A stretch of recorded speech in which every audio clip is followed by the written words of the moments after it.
I mean, when we talk about that, it's something we've gone back and forth on in terms of how many crypto users out there actually use Bitcoin and other assets for payments, right? And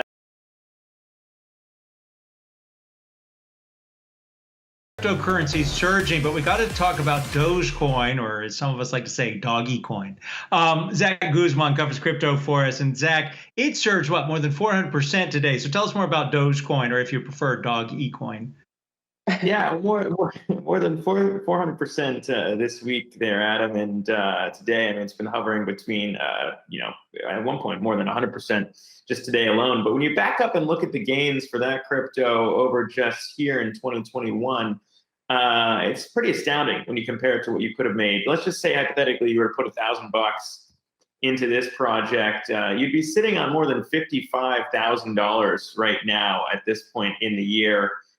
Which is, that same thousand would be $9,000 if you invested in GameStop, pretty much flat if you put it in Tesla. It just kind of goes to show the insane upside on these. Of course, holding it through all of this, there's not a lot of people, I'm sure, out there that would be able to say it. But of course, when we talk about Dogecoin relative to other projects, people are scratching their heads on this one a bit because it is inflationary. We talk so much about why people point to Bitcoin maybe over the dollar and the fact that there's a limited supply. Not the case with Dogecoin. It is an inflationary asset since there is no limit in terms of how many coins can be minted. It's also one of those ones that was created as a joke by its founders. But Elon Musk has been talking about it for months, all the way back to last year. So the hype is real. And maybe that could be possibly the reason as to why we've seen it take off right now. We've heard a couple platforms, Robinhood included, dealing with unprecedented volumes in terms of demand now to trade some of these assets. From a reasonable perspective, it's tough to really point to a catalyst. We've been talking about Coinbase. Coinbase doesn't even list Dogecoin right now, although with all this craze right now, they might be rethinking that because they're leaving some fees on the table, guys. Well, Zach, one thing that's kind of dampening some of this excitement out there today, we have Turkey banning crypto payments. We're seeing that reflected in Bitcoin's price, at least under just a little bit of pressure. How big of a headwind do you see this being for Bitcoin and other crypto payments?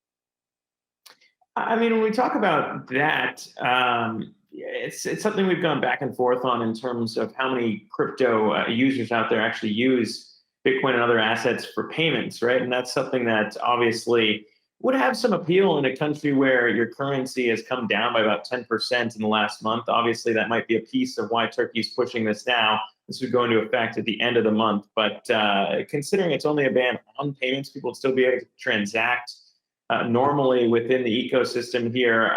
That could be a piece of why we're seeing a pullback. It's obviously been a volatile week, but it is something out there when we talk about regulation that does have people maybe a little bit more worried.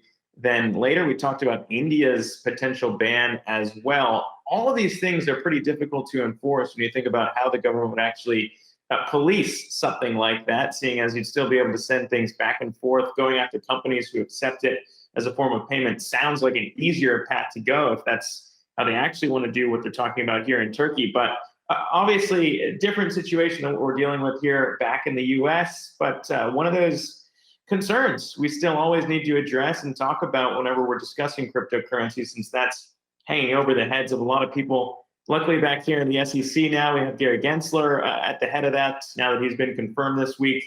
Much friendlier guy when it comes to crypto since he talked about it, taught classes on it at MIT. So it's at least one thing maybe we're lucky to not have to worry about here in the US.